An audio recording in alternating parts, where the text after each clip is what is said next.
৬ মাস বয়স পর্যন্ত সব শিশু মায়ের দুধেই পুষ্টি পায়।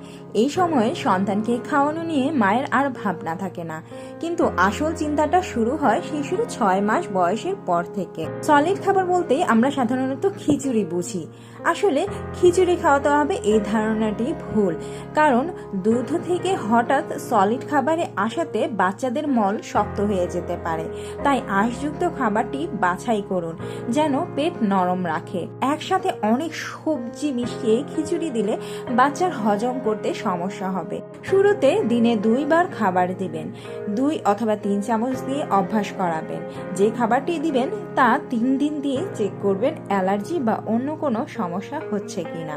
যেমন প্রথম 3 দিন কলা চটকে খাওয়াবেন, পরের 3 দিন মিষ্টি কুমড়া সেদ্ধ দিতে পারেন, পরের 3 দিন আপেল সেদ্ধ করে দিতে পারেন, পরের 3 দিন গাজর সেদ্ধ করে খাওয়াতে পারেন। শুরুটা এভাবে শুরু করবেন। সাগুদানা পানিতে সেদ্ধ করে দিতে পারেন, তবে আগে শুধু সেদ্ধ খাবার দিয়ে দেখবেন সে কেমন আগ্রহী।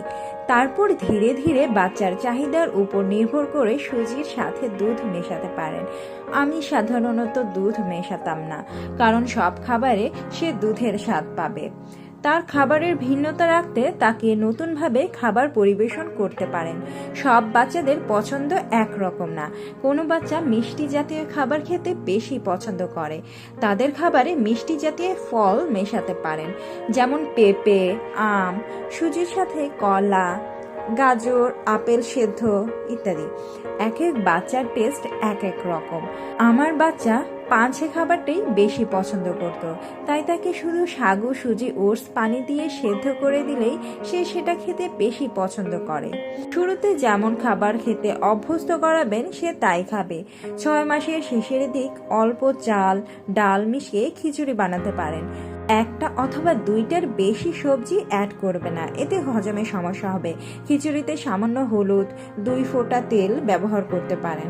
খাবারে ভুলেও চিনি বা লবণ মেশাবেন না, এগুলো বাচ্চাদের জন্য ক্ষতির কারণ। সাধারণত আমাদের দেশের বাচ্চারা লবণ ছাড়া খেতে পারে না, তবে 8 মাস থেকে রান্না করা খাবারে লবণ মেশাতে পারেন টেস্টের জন্য, তবে সেটাও খুবই সামান্য, যেন নোনতা না হয়। আপনাদের কোনো প্রশ্ন থাকলে তা কমেন্টে জানাতে পারেন। পরের ভিডিওটি একদমই মিস করা যাবে না। অনেক গুরুত্বপূর্ণ তথ্য নিয়ে হাজির হতে যাচ্ছি। নিত্য নতুন তথ্য পেতে আমাদের সাথেই থাকুন। ধন্যবাদ।